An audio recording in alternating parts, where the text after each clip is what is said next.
Spirit of God in the clear running water, blowing to greatness the trees on the hill. Blow, blow, blow till I hear the breath of the Spirit blowing in me. Hello, welcome to Spirit of Life. My name is Geraldine Lee, your host, and our guest is Terry Taylor. He's a parishioner of St. Joseph's Parish, Chelsea. Welcome back to the program, Terry. It was great to have you last week, and I'm glad that you can talk more about your faith. Right. Could you recap a little bit for the audience who may not have heard about your background? Well, I was an architect, drawn to that by wanting to be just a painter, a creative painter. Suggested that I could combine my creativity with something more practical, and so I studied architecture. It was a great choice, an inspired choice by the Lord, because I met wonderful people there and set a good stage for the rest of my life there. And you also spoke about how through you started the search when you felt, even though you were quite a successful architect, Yes. you were questioning your faith. Yes, there was a crisis of where I was going. I took immediate leave of absence to search, and that included ringing Catholic organisations and individuals, and eventually I was led to Father Roger McGinley of the Palatines, and he became my spiritual director, and he also directed me into other ways where I could search. I was thinking of lay missionary work, I was thinking of things like that. He directed me into two ways. One, to a potential Aboriginal mission program that his order was running in Western Australia, and he also directed me into the charismatic renewal. Ah. And there was a bit of a background with your mother too, that she had also faith, and she said something about hope. Well, I do collect wise sayings, and I get them from wherever I can, and I try to record them. My mother, when it was close to her death, she died in Orbost. My two sisters were in pretty constant attendance at that particular stage. But Mum came out with this saying, which I promulgate as much as I can. Jesus didn't die on the cross for a bunch of no-hopers. And I sort of see in that incredible wisdom, because we have a duty to hope. If we lose hope, Jesus died for us in vain. So we have a duty to maintain hope. And so it's one of my favourite ones of my wise sayings.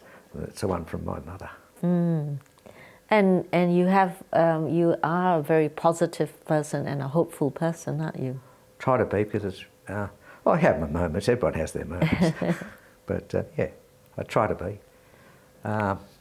Look, no one wants to listen to a bleating sheep. And you suddenly stayed with your hope, because you got married, Yes. Inspired by God. Yes, yes. That was God's choice. Because a brilliant choice. we met through a lay missionary program. I'd quit my profession to leave myself clear if I was sent on the program. I met my wife on that program, and neither of us went on the mission. We got married instead and had to go back to work. And your wife was also an inspiration to you, wasn't she? Oh, absolutely. I think you almost had to know my wife just to realise just how absolutely special she was. Yeah, I can't say. She used to have a word. She had the characteristic, one that my mother also shared, is she was very welcoming, and she made people feel special. She had the quality of making other people feel special, And it wasn't feigned. It was just part of her. Yeah. Yeah, and you were able to share that with others, because sometimes husbands can get insecure when, you know, the wives are always reaching out to others. Oh yes, as I said, her name is Cheryl. I was quite content to be known in most groups as Mr. Cheryl. So obviously she had an ability to make you feel quite secure in yourself. Yes, we would not have met under normal circumstances. We came from quite different backgrounds. But in God brought us together, and in God, of course, you're the same. You know, so it was His wisdom. Yes. And as a couple, you were quite involved with youth ministry at one stage. Well, I had become involved with the Charismatic Renewal when I joined forces with Cheryl. She was involved with various, because she had younger siblings, she was involved with, I think it was Antioch or something like that, and other youth Christian groups. And so I joined her in that. So, and it worked. Yeah, it's fantastic. And you went ahead to have children too? Yes, we were very fortunate to have our children. We were just blessed to have our children. Yes, because she was not a well person. Like no, Cheryl, we found one of Cheryl's sisters, our older sisters, had died many years before of cystic fibrosis. Cystic fibrosis, of course, is a genetic disease, and often you have about if both of your parents are carriers, then you have a 50% chance of being a carrier. You have a 25% chance of being totally clear, and you have a 25% chance of actually having cystic fibrosis yourself. And yes, and Cheryl's out of 9, 2 got cystic fibrosis. A third was identified as having cystic fibrosis, but a change in lifestyle and climate. I think as that my sibling-in-law is still alive now, thanks to God's circumstances that he was placed in. And the others, well, we don't know how many of the others are carriers or whatever, but some of them would have been. Yeah. On that note, we'll go for a break. Okay, fine, thank you. You've been watching Spirit of Life. Stay with us and we'll be back after the break.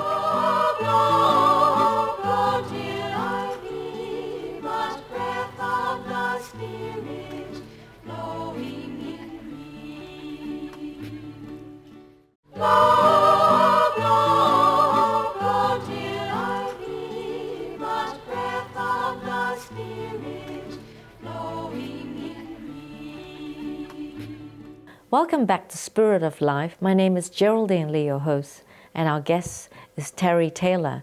He's a parishioner of St. Joseph's Parish, Chelsea. Welcome back, Terry.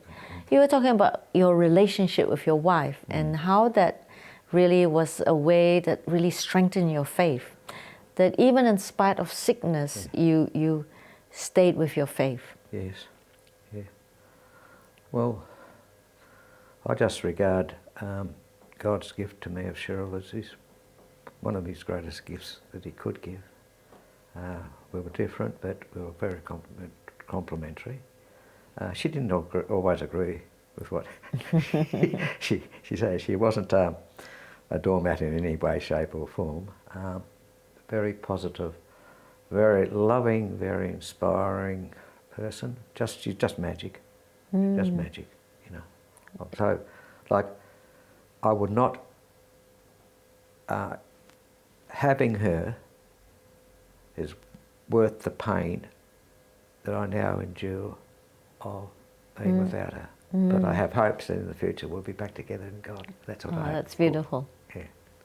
And you were saying that in actual fact, her death, even though very painful, also helped you to be a good father when she died. Yes, well, one of the things, Cheryl nearly died about 15 months before she did die, And so I spent a week in the hospital with her. My kids had to be found out. I thought I was doing the right thing by my children, by helping everything I could to keep their mother alive. But my children felt that they'd been left out. So when she did die at home, my first response was then to go to the children. I realised that that was my prime response. But it's occurred to me that with a lot of wives have the awkward, horrible duty of being the interpreter between the children and their father. And I found that I'd been given this first thing about the kids feeling left out, so that in the second time when she did actually die, I was then turned focused to my children. I knew that was my focus, so I had to do that. And I'm graced that I have a good relationship with my children. A good relationship with them that I think that I wouldn't have had if Cheryl had to continue her interpretive role. So, you know, God knows everything like that, and so I was prepared for it. I love my children. We have a great. I think we have got a great relationship. I hope I'm right, but yes, I love my children. Yes, you worked hard. And I would not. I've decided that with life, I would not change anything that's happened to me in life, because even the bad things, even the embarrassing things, because you learn from everything. You learn from everything. Yes. So that's the cards I've been dealt, and that's what I yes. try to go on with. Yes, because some other widower would be saying, "Oh, my wife's not with me. My life's terrible." But instead, you worked hard at having a relationship and good communication with your children, instead of thinking, "Oh, it's too hard. I'll get another woman to communicate with them."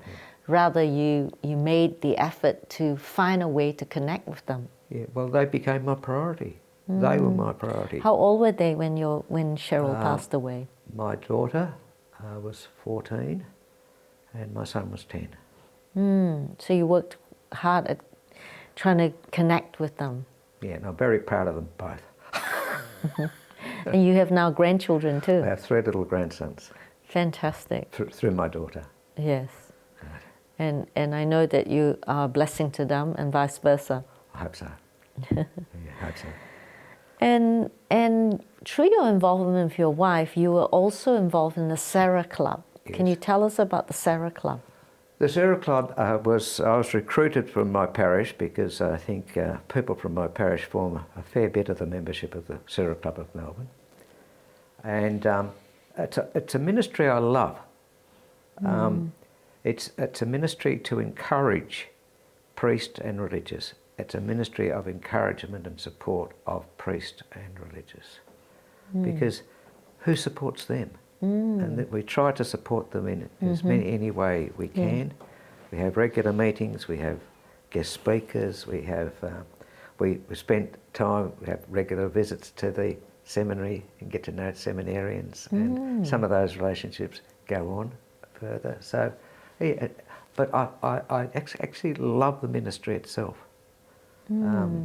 It's an international group, founded in the US in Seattle in 32, I think, and in Australia, it came to Australia in the 50s.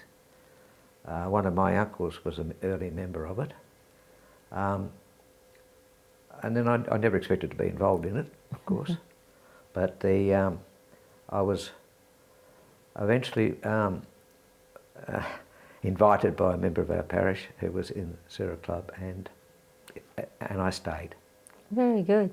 So what kind of ways do you connect with how do you support priests and nuns? What do you all actually do? Well, we visit the seminary, and we let them know that there are people who care about their vocation who are praying for them. Oh, great. One of the beautiful ministry that we do is that various people in the ministry do, but is to have for priests and religious, if you know that they're having an anniversary, you send them each a card. And we get some lovely responses. They're delighted someone cares, you know, like, and someone appreciates.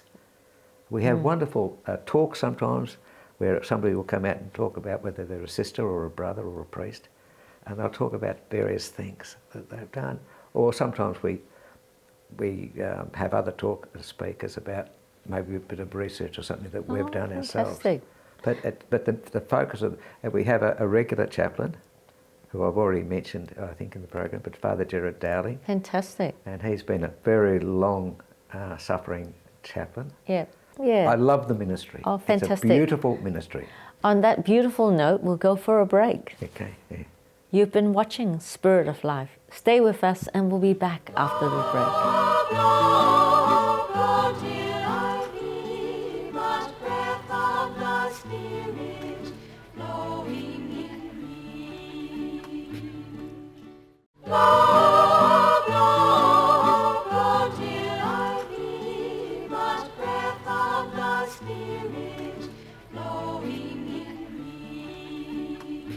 Hello, welcome back to Spirit of Life. My name is Geraldine Lee, your host, and our guest is Terry Taylor, who's a parishioner of St. Joseph's Parish. He has so far shared about his involvement in the Serra Club Padre Pio, and now we'll be talking about his involvement with Call of Guadalupe musical. Welcome back, Terry. It's great to have you and share your faith and your journey of faith. You've also been involved in the musical Call of Guadalupe. Can you tell us how you got involved? Call of Guadalupe, the music was written by Peter Foster. Peter Foster was a friend of our family for many years. I first met Peter when I was about 11 or 12. And then he kept bobbing up in different parts of my life in various capacities, and eventually also became a parishioner of St. Joseph's in Chelsea. Peter, I had seen the very first, or one of the very early musicals of Call of Guadalupe, and absolutely loved it. The music, I thought, the idea of actually having someone playing Our Lady and actually singing on stage, I thought, how dare they almost, but it was so beautifully done. Oh, I was just enraptured with the whole thing, you know. And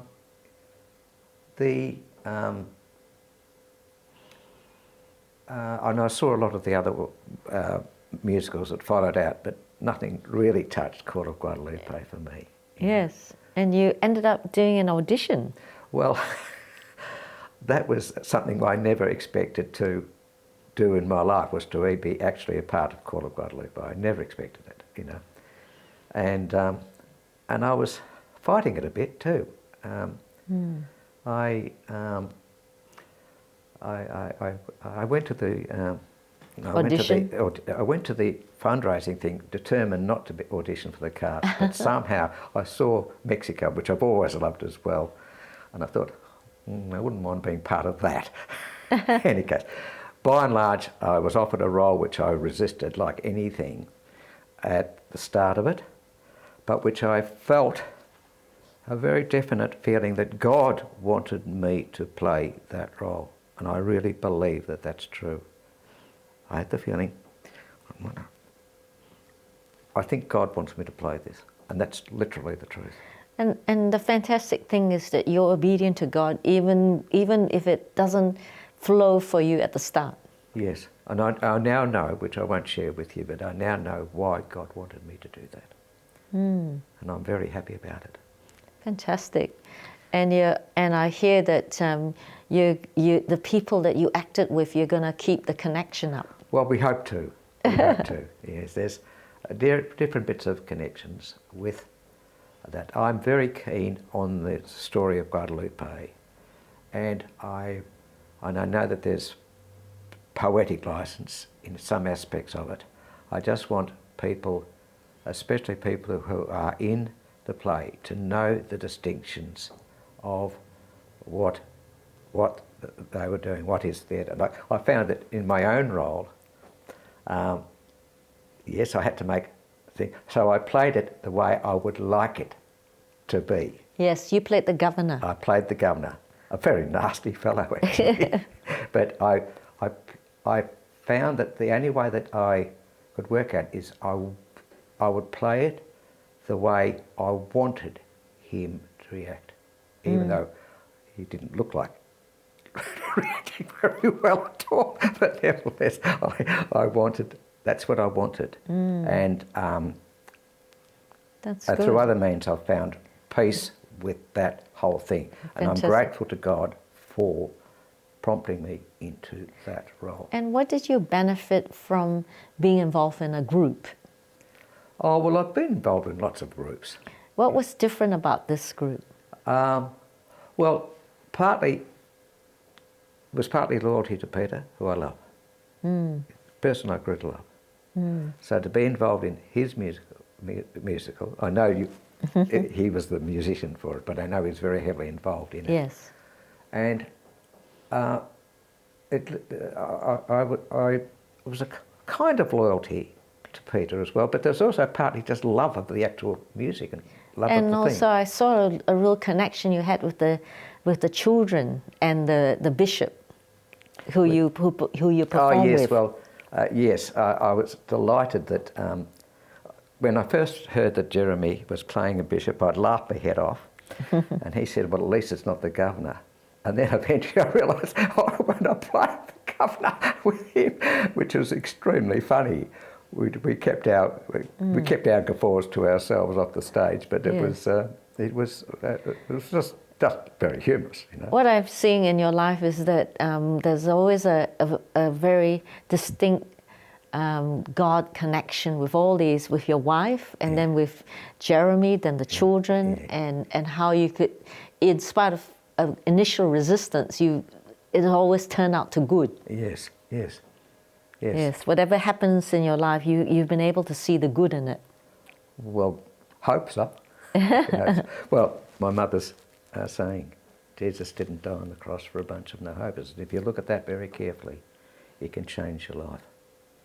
And can bring hope into your life. That's right, because you have a duty always to hope, also very much to trust, because they're very linked.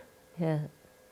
And I've also seen that you had a connection with other cast members in the show, like Christine and Margaret, where you all help each other, and a real sense of community in the musical. Well, it was wonderful that so many of the direction and the cast were from our parish, and it was wonderful. It's a lovely parish. I love my parish. I say, for the sake of charity, that it is one of the best parishes in the world. Yes. I basically think it is but nevertheless, I won't say that. I think there's something very special at St. Joseph's, Chelsea. Yeah. And so people can look you up at St. Joseph's if they want to be involved in the musical. Or in the other groups. I'll hide as much as I can. So it's been wonderful having you in our show, and I wish you all the best in all your future endeavours at St. Joseph's, Chelsea. Yeah, okay. Thank you very much, Jill. And goodbye and God bless you. Thank you. God bless you too. You've been watching Spirit of Life. Join us again next week. Goodbye and God bless you. Bring it to birth and blow where you will. Blow, blow, blow till I be but breath of the Spirit. Blow.